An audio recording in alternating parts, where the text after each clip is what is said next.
any percent. Take it away, Alex. Hello, hello. All right, so thank you.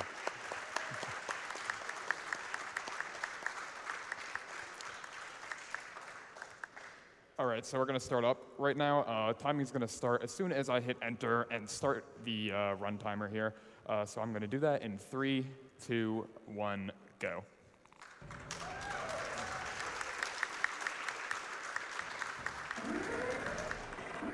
All right, so Half-Life 1 is a very movement-based speedrun, and pretty much 90% of being good at it and getting faster times in the game is by perfecting the movement in the game.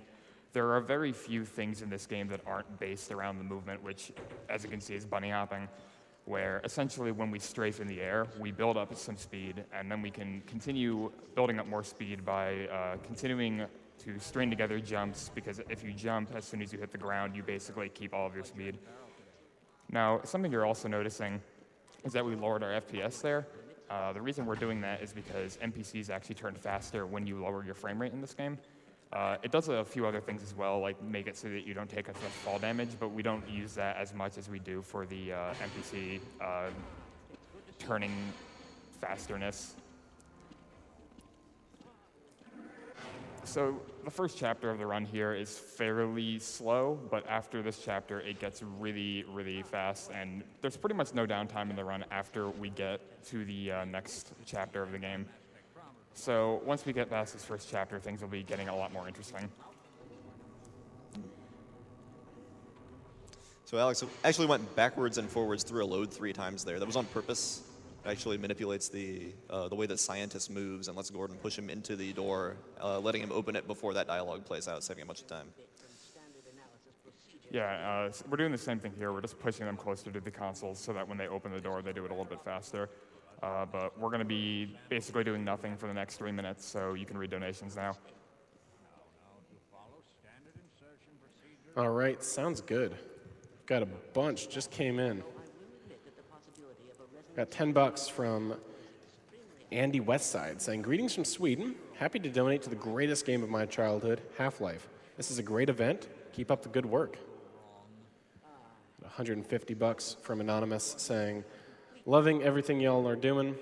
Every year I watch and say to myself, I'm going to start speedrunning. Maybe one of these days I'll actually start. Good luck on all the runs." You know what? A lot of people get inspired by these events. Not a bad idea. Just play a game that you want to play, that you won't get sick of. $21 from Nicola Garcia saying, "Hello, sir. This is your brother. If I donate more money, will you give me your $1 million CSGO knife? Please respond." If this isn't actually your... Okay, I think it's actually your brother. No, it is my brother. Okay, but seriously, I'm proud of you, brother. You're going to go speed cheat the heck out of Gordon Freeman's Surprise Party Simulator. I donated $10 to saving the animals, $10 to killing them, and Alex gets to decide where the last dollar goes. Choose wisely. Best, Nick. I will always go kill the animals till I die. Like a real speedrunner. Mm-hmm. And $150 from Anonymous saying, "Keep up the good work, guys. You're all awesome." All of us are awesome. Even you. And another one here, $150 from Toby, or Tobias Phillips, saying, "I will donate every year. Kept me sane last year when I was bedridden due to surgery. I'm happy to hear that you're not anymore." We got $150 from Anonymous again. "Always enjoy SGDQ and AGDQ. Watched Keyzeron's Animorphs run. Watched his gold, silver, bad percent run. Always good for a laugh." Oh, yeah. Bad luck with Keyzeron lately. And we're about to get back into the game here, so I'll switch it back over to Alex. All right, so we're going to be doing a new trick here, actually. This was discovered 2 months ago by a guy named Proto. We're going to be doing a glitch called an object boost, which I'll explain a little bit more detail later. But we're basically going to fling into a trigger that starts the next chapter that's in the sky for some reason. I don't know why, but it is. And it lets us save a minute compared to the old strat that we do here. So we're just going to drag this cart in a specific place, and then we're going to have a very precise position and timing with this trick in order to fling ourselves into the sky. This is a very, there it is. All right, there we go. We got it fairly fast.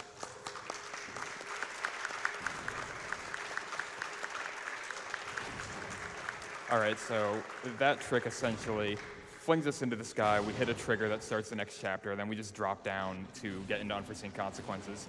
This is when the run really starts picking up. You do a lot of movement stuff in this chapter, and it introduces kind of the idea of having really good flow with your movement.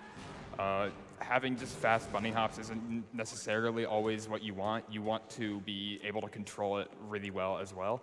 So a lot of the times you're just trying to get through little nooks and crannies in the game design. Like right here, I'm going to be trying to get under this vent, like I did not do. Doing those small things is what basically elevates you from a decent runner to one of the really good runners out there. So that kind of movement is just what we strive for in this game, just making sure we don't mess up our bunny hops, don't stop anything, and make sure we can just keep going. Getting in there. Now, one of the donors mentioned that this was one of their favorite games from their childhood, and I have to rag on Alex here because he's running a game that is older than he is. Yeah, I was born in 2000. This game came out in 1998, November 8th to be exact, so that's always a little fun. Yeah. I play games older than myself. Anyway, this is Object Boost. Essentially, Gordon has like Hulk Hogan arms and moves objects really fast, and it also moves himself. So we can use momentum from moving an object to basically fling ourselves across large gaps like that. We also use it for like starting bunny hops and other things like that. So it's a really useful mechanic that we use quite a bit throughout the run. Now, Office Complex offers a new trick in the game called NPC abusing. It's one of the more important tricks in the game, and we use it throughout the entire run in many instances to skip a lot of stuff.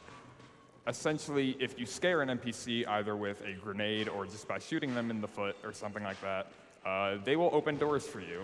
Gordon is the only person in this entire facility who does not have the access to open doors. Either he does not know how to use his arms, or they just do not trust someone with a PhD in theoretical physics to open doors. Pick your poison. So speaking of NPC abusing, this is a very notorious one called Barney Skip. This is Barney. It's not actually Barney, but we call him Barney. Hopefully Barney cooperates with us. Sometimes Barney doesn't like us. He won't follow us sometimes. Or sometimes he'll just like want to die and run into grenades, and it's very sad. But thankfully he is working out with us today. He'll open this red door for us. An important thing to note with NPC abusing is that when you do it, you can only do it on the first time you load a map. So if you save and load while you're on a map with these quick saves that we're doing all the time, it won't end up working. You have to make sure your quick save is on the previous map. Now, this chapter shows off how powerful NPC abuse actually is. Our goal for this chapter is to get inside of the silo-controlled thingy right next to us. Unfortunately, the scientist is not cooperating with us very well, and we're also missing him. There we go. This should work. There we go. So the whole point is to get in this chapter, or in this chamber through the entire chapter, but the scientist can just open the door for us, allowing us to skip literally the entire chapter.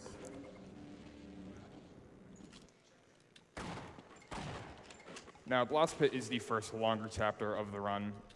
It's probably one of the more interesting ones and one of the more difficult ones in the run that we're going to be doing, so hopefully it all goes fairly well here. It's going to introduce a new concept right away called explosive boosting. Like in most games, explosives give you a lot of knockback, so in this game we use it to either start off bunny hops like we're doing here, or we can use it to get across gaps like we're going to do later. Overall, a very, very powerful tool that we use a lot throughout the run in order to increase our overall speed. You also may have noticed before that I had SV aim on, which is basically aim assist. We use that for the first few chapters of the game because it makes a few parts of the run a little bit easier to do. My HP is godlike here, oh my god. I have 99 HP going into the elevator, that is unheard of. Anyway, it's because I had like 18 armor. What am I doing? That introduces a concept called HP management. It's probably one of the most important things to do in this game, is to make sure your HP numbers are fairly good. Yeah. Essentially, we want to have enough HP to do the things we want to do, whether it is take fall damage that increases our overall speed, or use explosives, stuff like that. We want to have as much HP as possible, and we often route to get HP packs, get specific armor packs, and all that good stuff. Here we're going to be doing something called an edge bug, hopefully. There we go. Essentially, when you fall off of when you get to the very edge of some form of ledge, you can slide off of the ledge, like we just did there as well, allowing you to not take any fall damage no matter what the height is that you're falling from. If you play games like TF2, you might have also, Team Fortress 2, you might know that is a very hard thing to do, but in this game and in this engine, it's far easier to do these edge bugs than in TF2 and Source games in general. Also noteworthy on HP management, armor is really important for doing explosives boosting because the higher your armor is, the less distance explosives will propel you.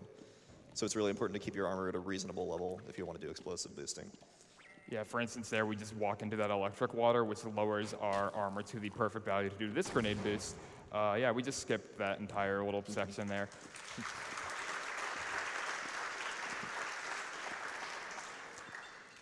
What you're supposed to do in this chapter, that sucked. Anyway, what you're supposed to do in that chapter is go in and out of the main blast pit that's in the center of everything. But we don't want to do that. We really only go in there when we need to, which is to kill a boss that's in the center there. That's the whole reason we're doing everything we're doing in this chapter, is because we want to go activate a bunch of switches that allow us to beat a boss that's in the center of it. Also, as well as edge bugging, there are other ways to cancel fall damage in this game. Notably, grabbing a ladder after falling will cancel all your fall damage, or landing in water. Yeah, water's a powerful tool in Valve-based games. It will, no matter what height you fall from, it will completely negate any fall damage that you ever take, which is really nice because it would normally kill you a lot more than we have it kill us, which is basically not at all.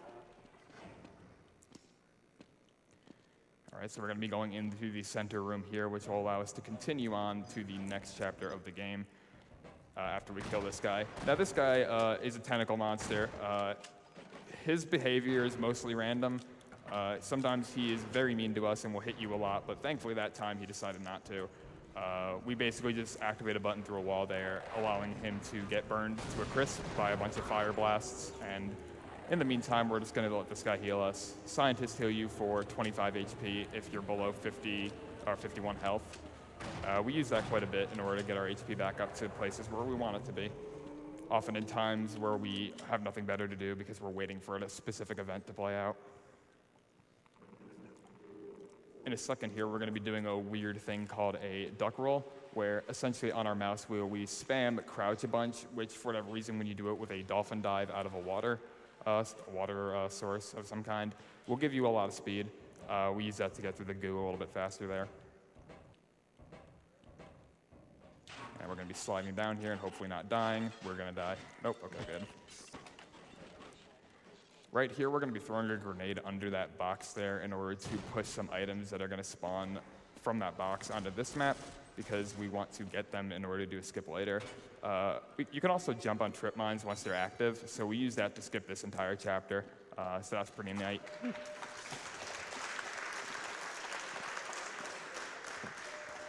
Thank you. On a rail. Yep, On a Rail is a hard chapter, probably the hardest to be consistently good at because it is a lot of hard movement and a lot of high-speed movement in corridors where there's a lot of things that can stop you from moving. We're going to be doing another little quick trip mine climbing sequence here in order to skip a little section of going around. Now, normally on this section, you want to be using a little cart that the game gives you. The cart moves really slow, so we don't want to use that. And also, you have to go really far out of your way in order to use the cart. So now we're going to be doing another little object boost here. This one we're going to be doing to give us a bunny hopping head start here, which will allow us to continue through this first section ridiculously fast compared to just bunny hopping through like normal. And Alex is definitely understating how difficult it is to bunny hop through these rail corridors. Every little change in terrain will bleed speed from you if you land on it incorrectly. There doesn't even need to be a change in terrain. Sometimes I've gotten caught in just in the middle of the air. There's no rhyme or reason for it. Yeah. But yeah, pretty much anything in these hallways can stop you dead in your tracks, and it is the worst thing ever. But if you can get good at this chapter, it's really fun to play because this is a lot of high-speed bunny hopping and getting over things and dodging projectiles and everything. But it's just really, really hard to be consistent at this, and I am doing a fairly okay job at doing this chapter right now, so I'm quite happy. Okay, continuing onward. It's a lot of bunny hopping, not much interesting going on.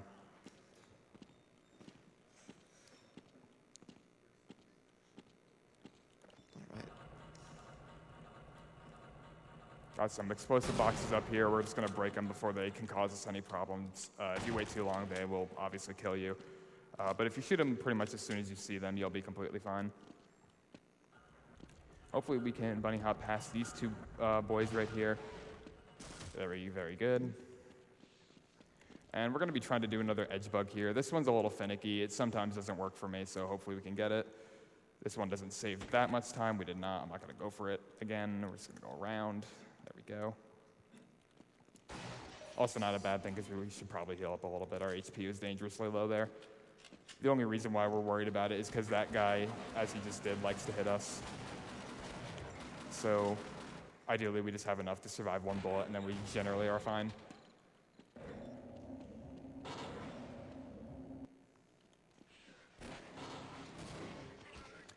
All right, here we're activating another button through a wall, and this guy ran really far away. I don't know what you're doing. Sadly, we cannot just continue back to where we came from like we would love to. We have to wait for this entire event to play out before we can do anything else in the game. If we just leave right away, the door that we need to go through will be completely closed.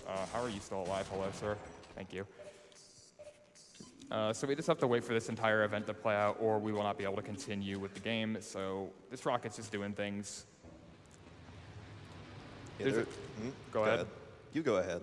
I was just going to say the rocket doesn't actually exist. If you stand out here, you will never see a rocket. Yeah, there are several objects in the game who have interaction boxes that clip through walls, like the button that he pressed through the window or that health kit he was using through the wall. Yeah, we use that quite a bit in the run just because the hitboxes for a lot of the usable objects are way bigger than they actually look, just to make it easier to use them, I suppose. So we often use that to just allow ourselves to grab health through walls without having to go out of our way to get it. Once again, HP management is so ridiculously important in this game that pretty much any time we can get HP, we would love to get it. There are a couple cool bunny hopping sequences in Apprehension that can skip pretty decent chunks of it, so here comes the first one. Yeah, this one is a pretty minor time save, and I think I got it. I did not, just barely. If I got that last bunny hop, I would have gotten it, but I narrowly missed it. It doesn't save any more than like 2 or 3 seconds, so it's not too big of a deal. This one, however, is a lot neater. There we go. Nice. And thank you. We're going to be doing another object boost here. This one is a little bit tricky because you don't have much room to do it, and if we do it, we can just say hi to G-Man, hello. And now we're going to be doing another one of those entering the room again things to change how these guys interact with doors. As I said before, literally anything can open doors except Gordon. Even Vortigaunts have security access while we don't. It's quite strange. Mm-hmm. And now we're going to be getting a little bit of health from these boxes here because we're going to be doing a grenade boost very shortly. And we want to make sure we have some good HP going into the next chapter. I'd say 100 is pretty good. Yeah, it's up there. Could be a little bit better. I'm sure it will be later in the run. It's better now. Yeah, maybe, who knows. Going above 100 HP seems a little bit absurd, though. All right, so now we're going to get captured. We're doing nothing here, so feel free to read some donations. Sounds good. Got a bunch of donations here and more to come, hopefully. $200 from Anonymous, saying nothing. Thank you, Anonymous. $30 from Cat Eyes Jimmy. Oh, wait, we gotta listen to what they say. What body? Good. Cat Eyes Jimmy with $30 saying, I gotta donate during the Half-Life run. I can remember discovering that game when I was younger and being blown away with a game that wasn't just fun, but also had an amazing story. Yeah, you guys should play this casually. It's actually pretty fun. This game is insanely fun casually. It's one of my favorite games to play casually just because it's fun to run around and shoot all the enemies and everything. And the atmosphere of the world that Valve creates is so magnificent that it's just hard not to love these games.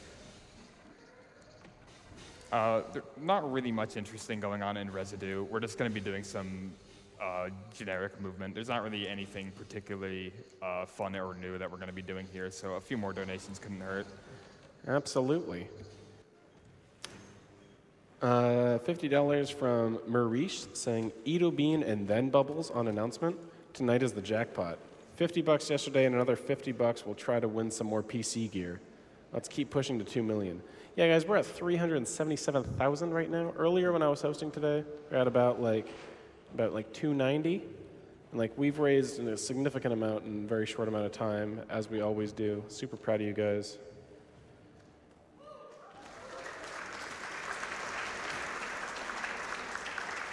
It's all for the doctors. It's all for the doctors. Let's get them some borders. $200 from Steph saying, love GDQ and MSF. It's one of my favorite charities. Love you guys. All right, another fun thing we can do in water here is if we go on the bottom of it for this section and hold our use key, it randomly makes us move a lot faster. Another thing we're going to be abusing in this chapter, we're going to be abusing conveyor belts. That was rude of you. We're going to be abusing conveyor belts because if you bunny hop while on conveyor belts, you build really high amounts of speed and you just go crazy fast. So hopefully I can get a 1 cycle on this particular section. I did not. We have another shot. Okay, never mind. If you make that cycle here, you don't have to kind of jump over that one, and it is really fast and nice to look at, but quite hard to do because you have almost no leeway in order to get the first cycle. Here we're going to be jumping above lasers. These things sometimes like to blow you up more than they should, like they are right now. There we go. This one's easier to get over because you can build some momentum. You can also lower your FPS to get past those a little bit easier, but it's a little awkward for me to do it, so I don't end up doing it. That was beautiful. All right, so that's the end of Residue. We're going to be getting into Questionable Ethics, which is a fairly interesting chapter where we basically just do one giant NPC abuse to get to the end of it. We just have to get to the NPC abuse first. We also got a fairly fun gun to use for various speed exploits later on in the game. Hey, it's no good up there. It's all sealed off, is what he says, but unfortunately he gets cut off. The poor boy just wanted to warn us. So for pretty much the majority of this chapter, we're just kind of making our way to one particular map where we get a gun that we want to use because it is ridiculously broken. But we're going to be doing a fun thing right here called duping, where essentially a NPC will drop their ammo with their death animation. So if you restart their death animation, they'll drop more ammo for you. We dupe a bunch of SMG nades from that guy because we want to use them for explosive boosting later, and it's going to be really fun and neat. So thank you to the guy for dropping a bunch of them for us. Now here we're going to be quickly activating a voice line by going in there, and now we're just going to go over here to grab some Gauss ammo. Gauss is the gun that we're going to be getting from this map. I also need your ammo. I need to remember to get some shotgun ammo later on. Oh, hello. All right, so yeah, the Gauss rifle is ridiculously broken. You're going to see how that works in the next chapter mainly. This is where we're going to be doing our really big AI abuse, where normally we would be going around through that door and doing a bunch of weird stuff, but that's kind of slow. And unfortunately, this guy's not smart enough to figure out a path to get past these, so we're going to have to do that for him. If you're wondering why I'm hitting the wall next to him before talking to him, that puts him in a state of fear where normally he would be running through here and stopping occasionally because he just kind of does that. But if you, doesn't always work, but anyway. If you end up causing him to be scared, he will just run past all the things that he would normally stop at. And Azrael, remind me to get grenades in like 2 minutes. Sure.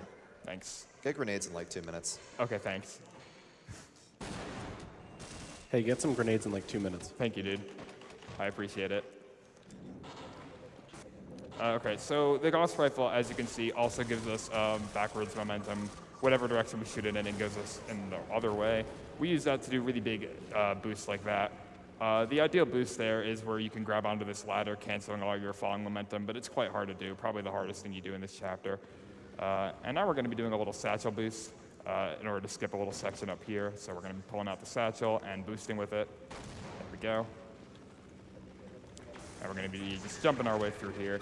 Surface tension is probably the other hardest chapter in the game. It's just, there's so much to do, and there's so many easy things to mess up in this chapter that it just really is one of the more challenging ones. It also has one of the most important things that we do in the run in it later on. Quickly. We're going to be doing another Gauss boost here. Normally you have to climb down these cliffs and like fight a helicopter. Unfortunately, or fortunately for us, but unfortunately for Valve, they didn't think about how the Gauss rifle can literally send you flying across a giant canyon. So we just kind of do that, ramp slide off there, and now we're already at the end of the map. That's the helicopter we fight, by the way. We're going to be using the Gauss rifle to get through these little corridors a little bit faster. Gauss ammo is something that's very important to keep track of. You want to make sure you have a good amount of ammo for doing all the neat boosts that we do for like this one. By the way, remind me to get grenades now. Okay, I got them. Cool. Some grenades. I've forgotten to get those grenades many times, and they are super important for something later on where we do a neat thing with them. Doing another Gauss boost here. This skips this in basically entire map. I didn't do it right. Don't worry about it. So we just boost off of this little railing and do a little strafe that allows us to get on top of the roof. And now we just continue our way downward through this hole in the ceiling. Now we're going to be doing a quick trick here called item box duplication, where if you break a box that has some form of ammo in it, or health, it doesn't really matter, as long as it has some sort of item in it. I don't know what you're doing. It will dupe whatever is inside of it if you break it with an explosive and with a gun at the same time. So we just did that there so we can double the amount of Gauss ammo we get from that box. Because Gauss ammo is so precious, we like to do that there in order to make sure we have enough to do all of our fast shenanigans later on.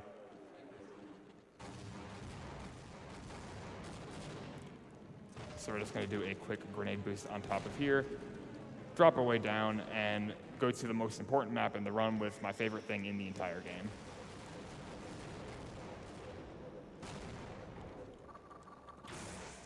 So doing a quick Gauss boost there, and now we are on this map where we're going to be doing something really fun with an AI abuse. And you will see what happens. It is quite amazing, and is definitely my favorite aspect of this run.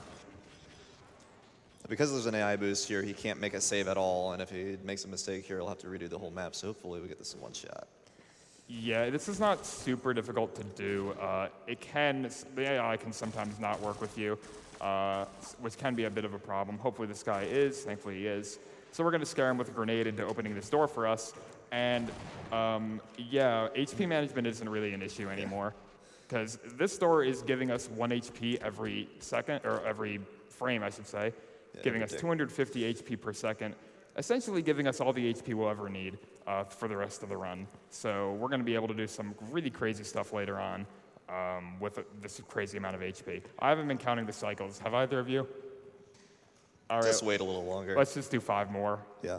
So all physics objects will do damage to you if they collide with you in a certain way. Door jams are supposed to do 1 damage if you're stuck in them, but this one does -1 damage to you.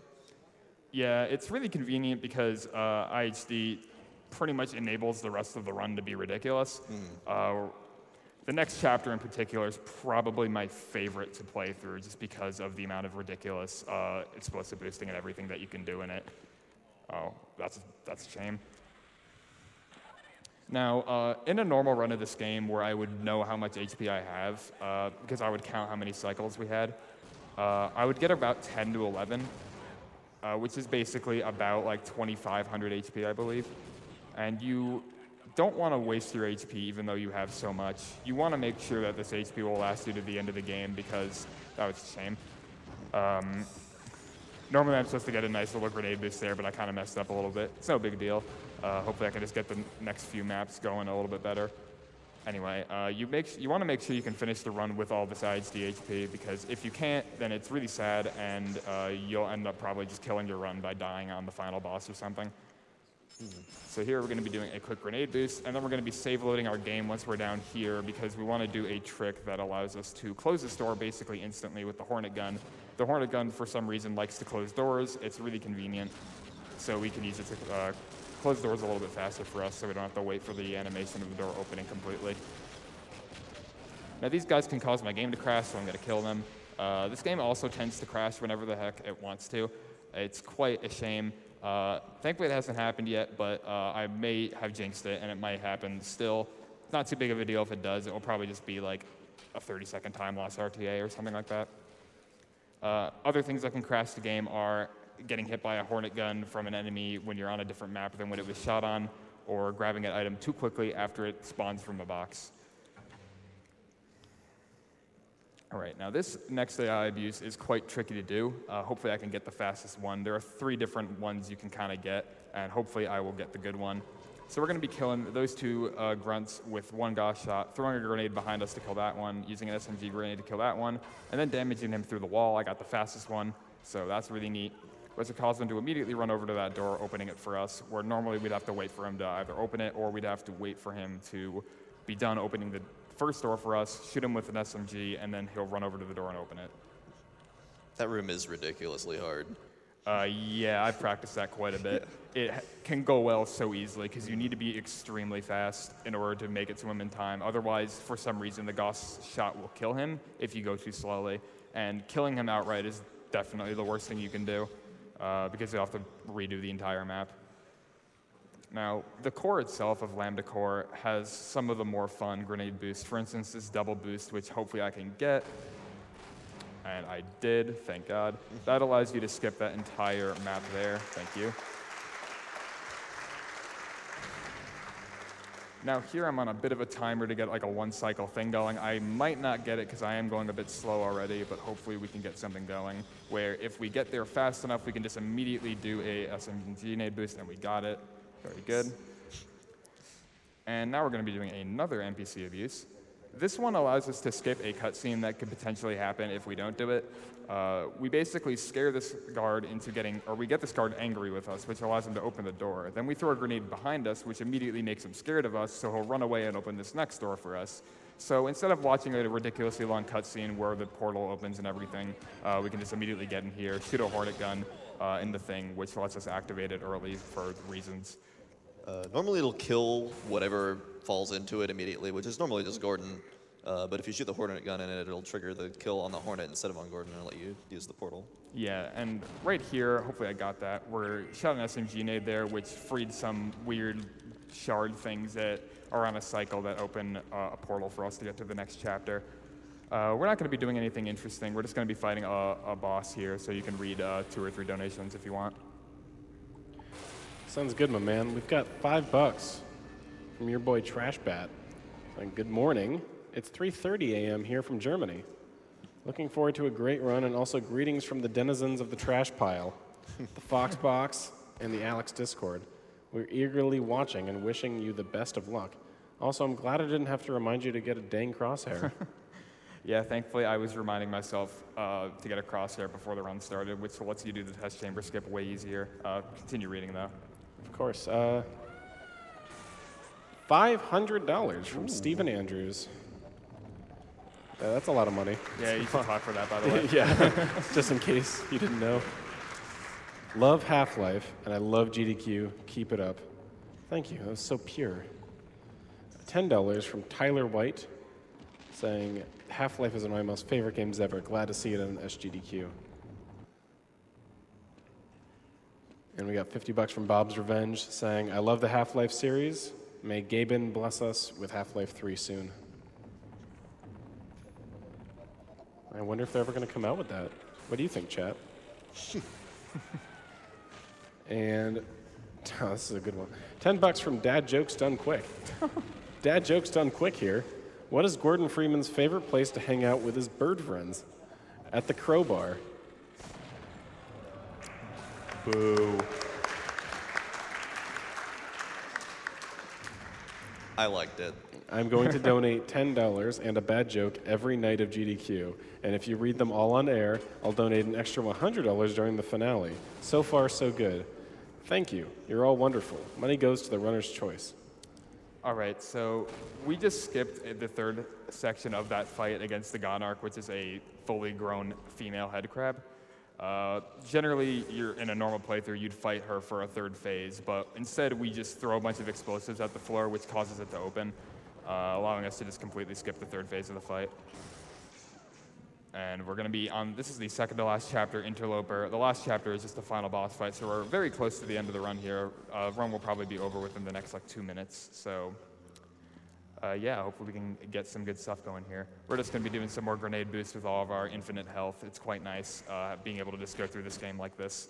If there was no IHD, this game's late game would probably be a lot more miserable.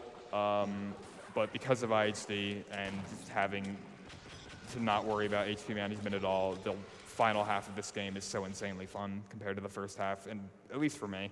A lot of people who like the first half as well, though, with like on a rail and all that stuff. It's definitely an interesting dynamic where HP management is so important for the first half, and then once you hit the door, it's like, all right. It's less about, if I could actually get this, that'd be cool. It's less about HP kind of being less important, but I feel like it's more that you can like abuse it a bit more, because like it's still important to keep your HP values very good, but normally in the early game it would be like the end of the world if you didn't have good HP. But anyway, we're closing in on the final boss. Time will be coming very shortly when blue lightning comes out of his head, which will be in like 20 seconds roughly. So we're just going to be doing a lot of damage to him with a bunch of things. We're actually shooting through him with every shot. His hitbox is ridiculously big. And we're just doing a lot of damage as fast as we can to make sure that this giant baby just dies really quickly. So timing will be coming up in like basically 3, 2, 1 time.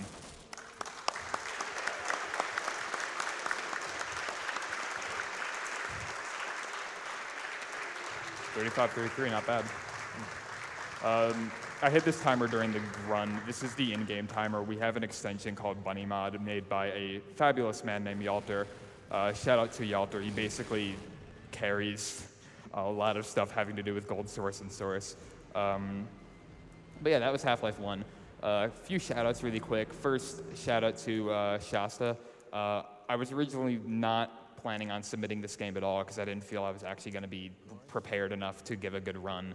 But he convinced me to submit in the end, and I'm very glad he did. Thank you, Shasta.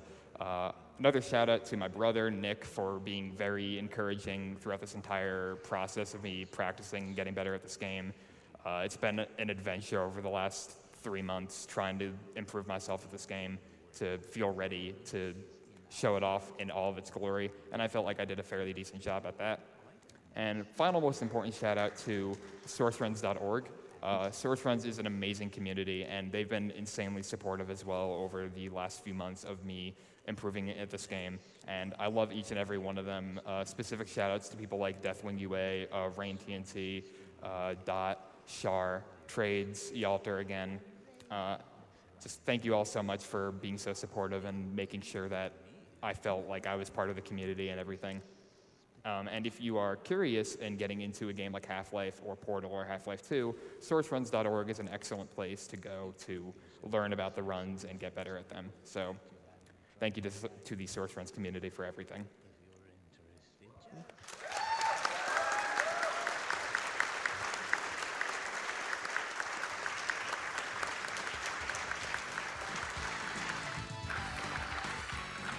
Thank you very much, Alex, for that run. Really great time there. Low 36 real time. Coming up soon, we've got your boy